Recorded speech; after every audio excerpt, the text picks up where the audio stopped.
कोल्हापुरातील माधुरी हत्तीणीला परत आणण्यासाठी म्हणजेच महादेवीला परत आणण्यासाठी पदयात्रा काढण्यात आली। तर नांदेड ते कोल्हापूर जिल्हाधिकारी कार्यालयावर आत्मक्लेश पदयात्रा राजू शेट्टी यांच्या नेतृत्वात काढण्यात आली।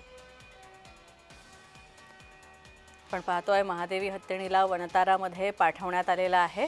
तर सुप्रीम कोर्टाने हा निर्णय दिला होता, मात्र त्यानंतर सुद्धा कोल्हापूरमध्ये नांदिणी गावातील ग्रामस्थांचा या निर्णयाला विरोध आहे। तसंच आमच्या महादेवीला परत द्या यासाठी ही पायी यात्रा सुद्धा काढण्यात आली।